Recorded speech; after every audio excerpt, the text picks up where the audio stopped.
Before you watch this, I need to say one thing clearly. This video is not for people who are crying every night. It's not for people who just went through a breakup.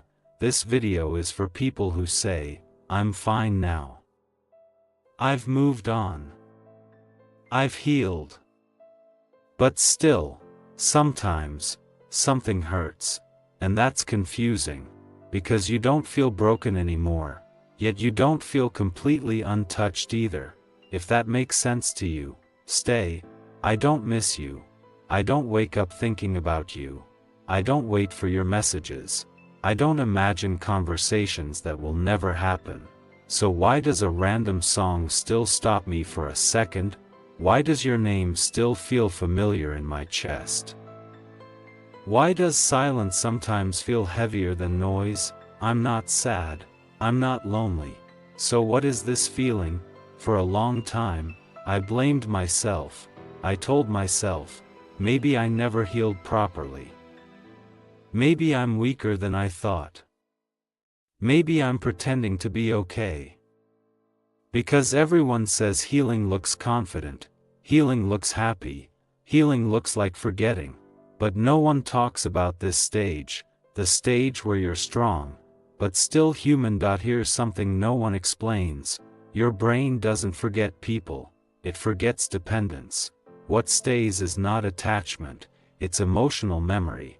Your mind remembers how safe you felt, how much you cared, how deeply something mattered. So when a song plays, or a place reminds you, your body reacts before your logic, not because you want them back, but because that chapter shaped you. That reaction is not weak. I realized something important. If I was still broken, I would miss you every day. But I don't. What I feel now isn't longing, it's memory. Longing wants someone back.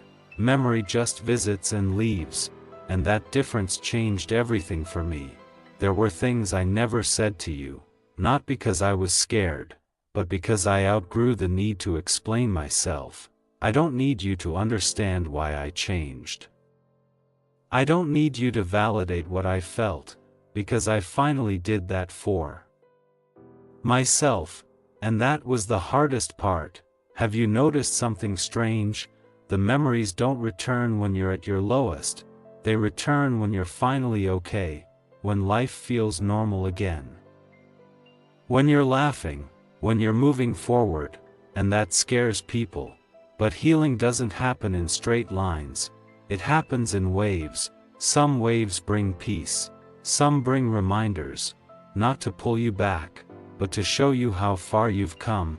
We were taught healing means no emotions, no reactions, no memories.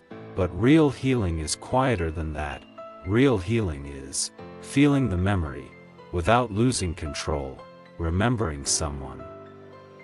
Without losing yourself, being able to say, "That mattered to me once, but it doesn't define me anymore."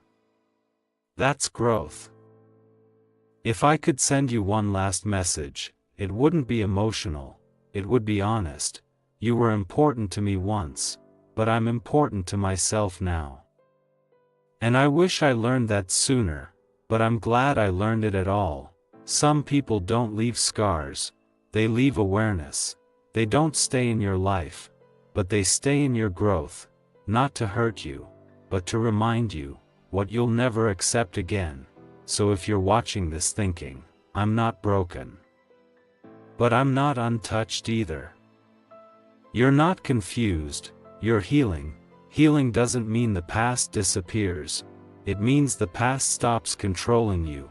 Some people come into our lives to stay, some come to teach us how to choose ourselves. Which one were they for you? And if this video felt like it explained something you could never put into words, you already know why this channel exists. If this felt real, comment, felt, and subscribe for more such videos.